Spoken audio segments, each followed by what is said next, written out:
आज हम लोग पढ़ेंगे 10वीं क्लास की वर्णिका भाग 2 पूरक हिंदी पाठ्य पुस्तक। इसमें पढ़ेंगे हम लोग कहानी धैर्य विश्वास, जो लिखी गई है सतकोड़ी होता के द्वारा। पुस्तक पढ़ने का उद्देश्य है, परीक्षाओं में सामान्यतया बच्चे पुस्तक का अध्ययन भी नहीं कर पाते। बिहार के कुछ गरीब छात्र ऐसे भी हैं जिनके पास पुस्तक उपलब्ध भी नहीं है। मेरा उद्देश्य है बच्चों को सम्यक जानकारी देना, भाषा की समग्र जानकारी देना और इसके साथ ही साथ शब्दों और वर्णों के उच्चारण पर ध्यान देना, साथ ही साथ कहानी को ठीक से आत्मसात करना। पाठ पढ़ते हम लोग। ढहते विश्वास सात कोड़ी होता। सात कोड़ी होता उड़िया के एक प्रमुख कथाकार हैं। इनका जन्म 29 अक्टूबर 1929 ईस्वी में मयूरभंज उड़ीसा में हुआ था। अब तक इनकी 1 दर्जन से अधिक पुस्तकें प्रकाशित हो चुकी हैं। होता जी भुवनेश्वर में भारतीय रेल यातायात सेवा के अंतर्गत रेल समन्वयक आयुक्त व उड़िया सरकार के वाणिज्य एवं यातायात विभाग में विशेष सचिव तथा उड़ीसा राज्य परिवहन निगम के अध्यक्ष रह चुके हैं। इनके कथा साहित्य में उड़िया का जीवन गहरी आंतरिकता के साथ प्रकट हुआ है। यह कहानी राजेंद्र मिश्र द्वारा संपादित एवं अनुदित उड़िया की चर्चित कहानियाँ विभूति प्रकाशन दिल्ली से यहाँ साभार संकलित है। पिछले कई दिनों से लगातार बारिश होते देख लक्ष्मी को लग रहा था जैसे इस बार भी बाढ़ आएगी। तूफान में घर टूट चुका था, सो उधार कर्ज मांगकर किसी तरह कुछ बांस बांध बूंद कर उस पर पुआल डाल दिया था उसने। लक्ष्मण कलकत्ता में नौकरी करके पत्नी को जो कुछ भेजता है उससे गुजारा न होने की वजह से तहसीलदार साहब के घर का छिटपुट काम करके लक्ष्मी जो कुछ पाती है उसी से अपनी कमी पूरी कर लिया करती है। लगता है अब समय को लोगों का सुख चैन सहन नहीं हो पा रहा है, वरना तूफान के तुरंत बाद सूखा न पड़ता। 1 बीघा खेत छोड़ गए हैं पूर्वज, 1 टुकड़ी जमीन भी है। हल किराए पर लेकर उस बीघे भर में खेती करवाई थी लक्ष्मी ने। अंकुर जल गए और कहीं कहीं पर धान के हरे भरे सभी कोमल पौधे धूप में भुनकर सुहा हो गए। फिर भी हार न मानकर बारिश होने पर रोपनी करने का इंतजार कर रहे थे किसान। गहरे खेतों में जरई समाप्त करके नदी के बांध पर बैठे गर्दिश के दिन भूलने की कोशिश करते वक्त यह अनवरत बारिश शुरू हो गई। भादों के समय से बरस रही है। पूरा महीना खत्म होने को आया पर बारिश थम नहीं रही। 1 पक्ष से अधिक हो गया, सूर्य देवता के दर्शन तक नहीं हुए। लगातार बारिश होने के कारण बाढ़ आने की चिंता से अब रात को नींद नहीं आती थी लक्ष्मी को। देवी नदी के बांध के नीचे लक्ष्मी का घर था। देवी नदी के बांध के नीचे लक्ष्मी का घर था। दलेई बांध में पिछली बार जब नदी ने दाव साधा था उस समय वह नई नई आई थी ससुराल। दलेई बांध में पिछली बार जब नदी ने दाव साधा था उस समय वह नई नई आई थी ससुराल। जिस दिन दलेई बांध टूट गया, चारों ओर बाढ़ की पानी के साथ मनुष्य का हाहाकार मिलकर एकाकार हो गया था। उसके बाद सब कुछ खत्म हो गया। तुरई के फूल की तरह खिलखिलाकर हंसते लोग सहसा मुरझा गए। मनुष्य की आवाज, उसके शब्द, आनंद, कोलाहल सब रेत में दफन हो गए। वे दिन अभी तक नहीं भुला पाई है लक्ष्मी। कितनी दर्दनाक है वह अनुभूति, कितना भयानक था वह दृश्य। मरी पड़ी माँ के सौ से टिक कर बैठा था बच्चा सांत्वना पाने के लिए। कौन देगा उसे सांत्वना? उससे पहले कि माँ उसे गोद में उठाए सियार वन भोज के लिए घसीट ले जाते हैं, उस जीते जागते बच्चे को वह दृश्य याद आते ही सिर से पैर तक शरीर आतंक से सिहर उठता है। ये दोबारा दले बांध टूट जाए तो उन्हें कौन बचाएगा? बच्चे विपत्ति का सामना कैसे कर पाएंगे? विपत्ति अकेले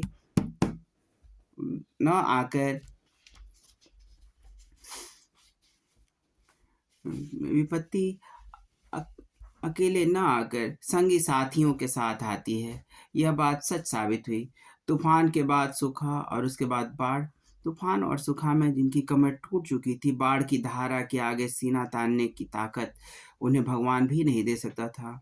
हालांकि बाढ़ में पुआल के छप्पर को अपने बचने का सहारा बनाकर बहते व्याकुल मनुष्य को भगवान भी स्वर्ग से झांक कर देखेंगे, पर कोई कुछ कर नहीं सकता। मानो यह सब विधि का विधान हो, पूर्व निर्धारित सा। विधि के निर्देशों को हमेशा मानता आया है, मनुष्य कभी विरोध नहीं कर सका है। यही उसकी विडंबना है, यह उसका बेसहारापन है। लक्ष्मी आसमान का रुख देखकर सशंकित हो उठी।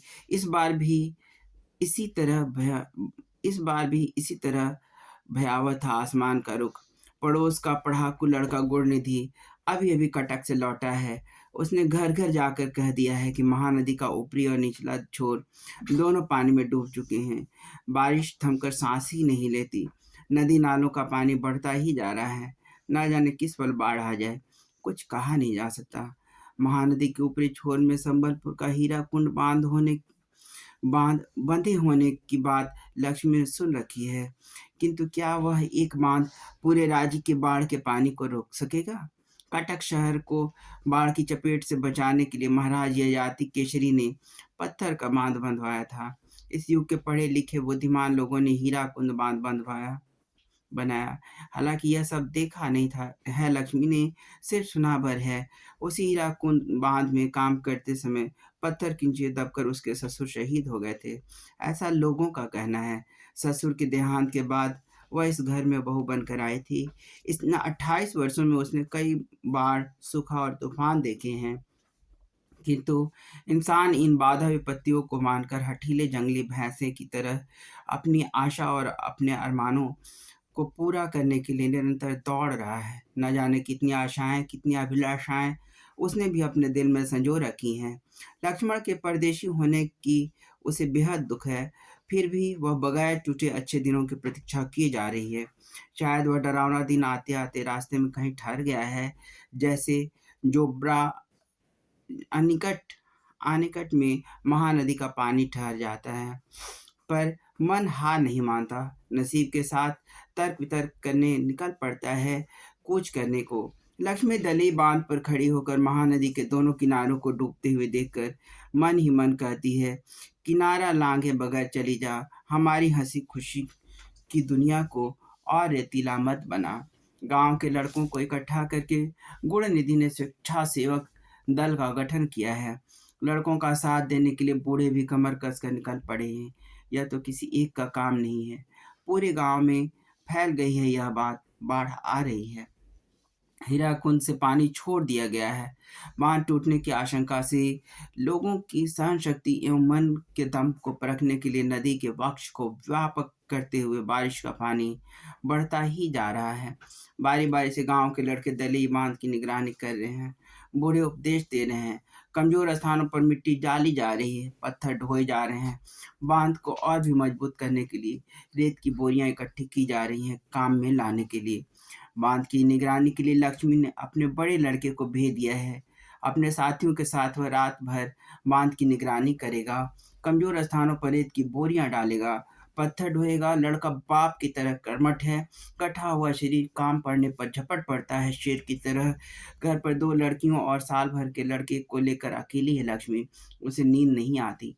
नदी की आवाज और बारिश की रिमझिमाहट को कान कर सुनती है वह। नदी किनारे गुड़निधि से उसने पूछा था, हिम्मत बंध रही है क्या छोटे, सकोगे? गुड़निधि ने हंसते हुए कहा, क्यों नहीं सकेंगे मौसी, निठल्ले लोगों के लिए जगह भी तो नहीं है दुनिया में। जिस मनुष्य ने काठ जोड़ी का पत्थर बांधा है, हीराकुंद बांध बनाया है, वह मनुष्य अभी मरा थोड़े ही है। उसके चेहरे की चमक देखकर लक्ष्मी को कुछ तसल्ली हुई। कुछ भी कहो, पढ़ लिख कर नालायक नहीं निकला। पैंट शर्ट उतार कर, कांच लगाकर अन्य 25 लोगों के साथ कमर कस कर जुटा हुआ है।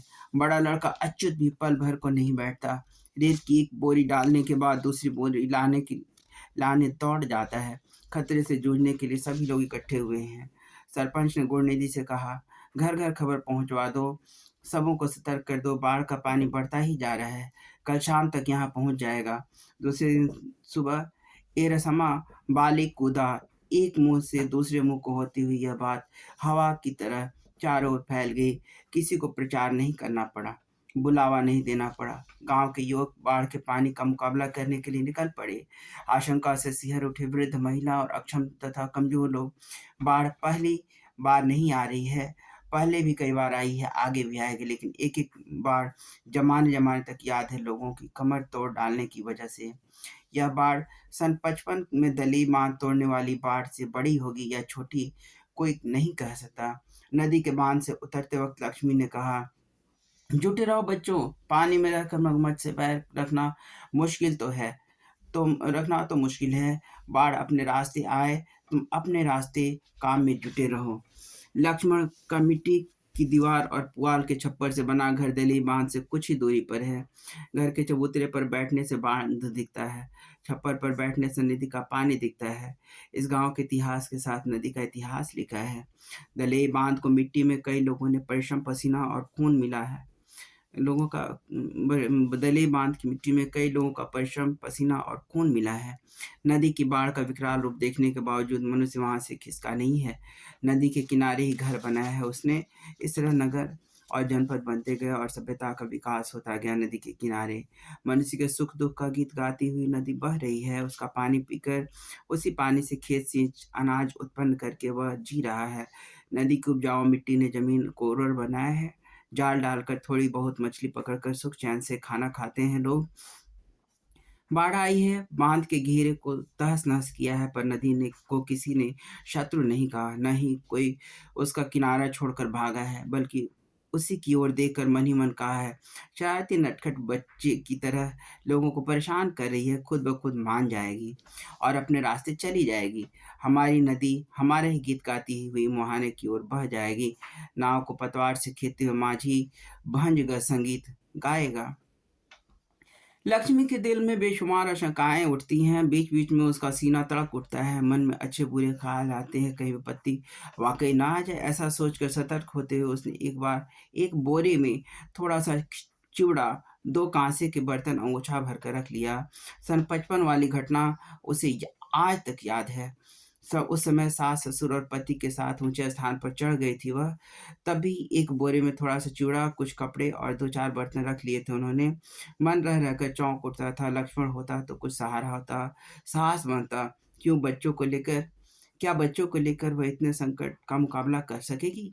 बड़ा बच्चा अच्युत सारी रात नदी के बांध पर रहेगा। कहीं बाढ़ का पानी बांध न तोड़ दे, इसलिए रत जगा होगा। बांध के किनारे किनारे रत जगह की व्यवस्था की गई है। रात को मूसलाधार बारिश हो रही थी, फिर भी लड़कों ने अपना मोर्चा नहीं छोड़ा। वहीं डटे रहे। ठुठन भरी हवा से रह रह कर सिहर उठता था उनका शरीर, फिर भी जिद्दी से काम में जुटे हुए थे सभी। मनुष्य जिद कर रहा है अपनी दिक्कत खुद दूर करने के लिए, वह अपनी हार मानने को तैयार नहीं। लक्ष्मी अपनी दोनों लड़कियों और छोटे बेटे को सुलाकर गुहाल में गई। बाद में समय मिले न मिले इसलिए उसने गाय और बछड़े के गले से पगाह खोल दिया। दोनों बकरियों को भी कमरे में खुला छोड़ दिया। घर की सारी चीजें एक कमरे में इकट्ठा करके ताला लगा दिया। देखते देखते रात बीत गई। सुबह होते होते बाढ़ के पानी के लिए नदी में जगह नहीं बची थी। बारिश की रफ्तार में कोई फर्क नजर नहीं आया। उसने नदी के बांध की ओर देखा। बांध पर अभी भी लोग काम कर रहे थे। गुणनिधि, अच्युत, शंकर, मकरा, चंद्रा सभी हो करके आसपास के लोग सतर्क कर रहे थे। दिन के उजाले में सिर्फ पृथ्वी की गर्मी ही नहीं, आदमी भी चुस्त हो जाता है और तेजी से काम करने लगता है। हठात जरा नीचे की ओर ताड़ के पेड़ के पास पानी की तेज धारा किनारे से आ टकराई। टकराते ही पानी बांध के दूसरी ओर लांग गया। 10 वर्षीय गोल मटोल बच्चे की तरह सूर्य देवता दिखलाई नहीं दे रहे थे। फिर भी लक्ष्मी ने अंदाजा लगाया कि समय 12 से कम नहीं है। गुणनिधि गला फाड़ फाड़ कर चिल्लाने लगा, रेत की बोरी ताड़ के पेड़ के पास नदी में घुसी चली आ रही है। गांव के छोटे बड़े जो भी लोग वहां इकट्ठे थे रेत की बोरी और ढीमा पत्थर ढो ढो कर लाने लगे। गुणनिधि ने दो लड़कों को गांव के लोग ऊंची जगहों पर चढ़ जाएं ऐसा कहने के उद्देश्य से गांव में भेज दिया। पल भर में शोर शराबा मच गया पूरे गांव में। लोग हाँफते हुए टीले की ओर दौड़ने लगे। टीले के नीचे स्कूल है। कईयों ने स्कूल में शरण ली। 4 कमरों में 200 के करीब लोग खचाखच भर गए। बाकी लोग टीले पर चढ़ गए। तेज बारिश और हवा की वजह से टीले पर बरगद की शाखाएं इधर-उधर डोल रही थी। एक पेड़ के नीचे देवी का थान बारिश के पानी से भीग चुका था। साल में एक बार चैत की संक्रांति को इसी टीले पर मेला लगता है। देवी पर बलि चढ़ाई जाती है। आस-पास के गाँव के लोग इकट्ठे होते हैं, खरीद-बिक्री होती है, नाच-गाना भी होता है। उस वक़्त टीले पर चढ़ने वाले लोगों के चेहरों में रौनक होती है, किंतु आज सभी किसी आशंका से थर-थर काँप रहे हैं, मानो सबों की आशाएँ आशंका में बदल चुकी हैं। कौन जाने क्या होगा? सिर्फ़ माँ चंडेश्वरी का ही भरोसा था। लक्ष्मी दोनों लड़कियों और छोटे लड़के को साथ लेकर निकलते-निकलते कुछ पिछड़ गई। वो अच्युत का इंतज़ार कर रही थी, यह सोचकर कि कहीं वह आ ना पहुँचे, पर अच्युत नहीं आया। नदी के बाँध की ओर देखकर उसने ऊँची आवाज़ में बेटे को पुकारा, पर वह आवाज़ शायद बेटे के कानों तक नहीं पहुँच सकी। ठीक उसी वक़्त बाँध टूटकर पानी की धारा गाँव की ओर लपकने की आवाज़ ने क्षण भर को उसे स्तब्ध कर दिया। इसके बाद और कुछ भी सोचने का वक़्त नहीं था उसके पास। वह दोनों लड़कियों को साथ लेकर बच्ची को गोद में लेकर जैसे-तैसे बोरे को उठाए टीले की ओर दौड़ने लगी। नदी ने दोबारा दाँव साधा। लोगों को पहले से दिए वायदों को किसी एहसान फरामोश की तरह तोड़ते हुए नदी की पागल धारा बाँध की दूसरी ओर कूद पड़ी। किनारे ढहने लगे थे। नदी के गर्भ में पल झपकते ही ताड़ के पेड़ का नामो-निशान मिट गया। पीछे मुड़कर देखने को वक़्त न रहने पर भी थोड़ी दूर दौड़ने के बाद लक्ष्मी पीछे घूमकर देखने लगी, मानो अच्युत की आवाज़ कहीं दूर से उसके कानों में सुनाई दी हो, "माँ!" किंतु अच्युत नहीं दिखा। काश यह नदी भी माँ कहकर आगे न बढ़ते हुए उसी तरह खड़ी हो जाती कुछ देर। काश आते-आते कुछ देर ही कर देती। लेकिन बाँध टूटे नदी की धारा से पहले से परिचित है लक्ष्मी। घर के समान ऊँची धारा चली आती है नदी की ओर से। दौड़ते वक़्त जब उसे ठोकर लगी, उसके हाथ से बोरा छूट गया। लड़कियों को आगे जाने को कहकर जैसे ही वह खुद चलने को हुई, पानी उसके घुटनों तक आ गया। लड़कियाँ स्कूल तक पहुँची ही होंगी कि कमर तक पानी में आगे की ओर झुकते हुए चलने लगी लक्ष्मी। शिव मंदिर के पास वाले बरगद के नीचे पहुँचते हुए उसके गले तक पानी आ गया। तेज़ धारा में बहने लगी थी वह। पैर ज़मीन में नहीं टिक रहे थे। खूब घबरा कर उसने एक हाथ से बच्चे को ऊपर उठा लिया और दूसरे हाथ से बरगद की जटा को ज़ोर से पकड़ लिया। उसके बाद वह कब किस तरह जटा के सहारे पेड़ पर चढ़ गई, वह खुद भी नहीं बता सकती, किंतु देखते ही देखते पेड़ का तना भी डूब गया और बाढ़ का पानी शाखाओं को चूमने लगा। न जाने किस ज़माने का बरगद बाढ़ के पानी की रफ्तार से थरथराने लगा था। लक्ष्मी ने आधी साड़ी खोलकर अपनी कमर को पेड़ की डाल से लपेट लिया। चारों ओर असहाय लोगों का आर्तनाद सुनाई दे रहा था। घर, खेत खलिहान, बाग बगीचों को मिट्टी में मिलाकर परिहास करती हुए आगे बढ़ती जा रही थी नदी की धारा। लक्ष्मी कब बेहोश हो गई, वह जान नहीं पाई। दिन भर और रात भर सो करके बह रहा था नदी का पानी। तले बाँध टूटने पर जिस तरह हर बार किसी अबोध अनाथ बच्चे के रोने की आवाज़ आती है, इस बार भी ठीक उसी तरह सुनाई दी। ऊँची छलांगें भर-भर कर तेज गरना करते हुए बाढ़ का पानी आगे ही बढ़ता जा रहा था। पीछे खिसकते जा रहे थे मनुष्य और पशु, जीव जगत के कितने ही प्राणी, स्थावर और जंगम। ऐसी बाढ़ कभी कहीं नहीं आई। बूढ़ों ने कहा, नदी कई बार किनारा लांघ चुकी है, लेकिन इस बार की बाढ़ का मिजाज कुछ अलग ही है, कोई मुकाबला नहीं इसका। पूरा दिन खत्म होने के बाद पुनः सुबह होने तक बाढ़ का पानी इरसमा पहुंच चुका था। चारों ओर पानी भरा था, सिर्फ पानी ही पानी, मानो एक और महोदध ही हो। टीले पर चढ़े हुए लोग व्याकुल होकर अपने-अपने लोगों को ढूँढ रहे थे। जो लोग ऊपर नहीं चढ़ पाए थे, क्या वे अभी तक ज़िंदा होंगे? बाप बेटे को ढूँढ रहा था, पत्नी पति को, माँ बेटी को, भाई बहन को। किंतु इतनी सी जगह पर 2 गाँव के लोग इस कदर एक-दूसरे से खड़े थे कि सरसों तक डालने की जगह नहीं थी। पहला दूसरे को कुछ बोलने से पहले ही दूसरा बोल उठता था, "भैया ज़रा देखना, मेरा छोटा लड़का केशव उस है क्या?" पर है क्या, एक कदम चलने तक की गुंजाइश नहीं थी, फिर भी तलाश जारी थी मन और हृदय में।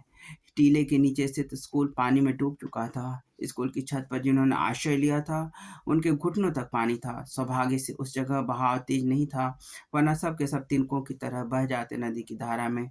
जो लोग कमरों में थे, वे क्या कर रहे होंगे, यह जानने का कोई उपाय नहीं था। संभवतः वे लोग टीले पर चढ़ आए होंगे या फिर एक-दूसरे का हाथ पकड़े दूसरे धाम को चले गए होंगे। लक्ष्मी को होश आया। सूर्य देवता सिर पर आ चुके थे। हठात जब उसने बेटे का मुँह स्तन से नहीं लगा हुआ अनुभव किया, उसने चारों ओर निगाह दौड़ाई, परंतु उसका छोटा लड़का कहीं नहीं दिखा। वह ज़ोर-ज़ोर से गुहार मार-मार कर व्याकुल हो खूब रोई, लेकिन उसका रोना सुनने के लिए वहाँ आस-पास कोई चिड़िया तक नहीं थी। पेड़ की 2 शाखाओं के बीच किसी की गालिकाएँ टिकी थी। जान न रहने की वजह से उसका सारा शरीर फूला हुआ था। थोड़ी ही दूरी पर नदी की धारा में किसी व्यक्ति का शव बह रहा था।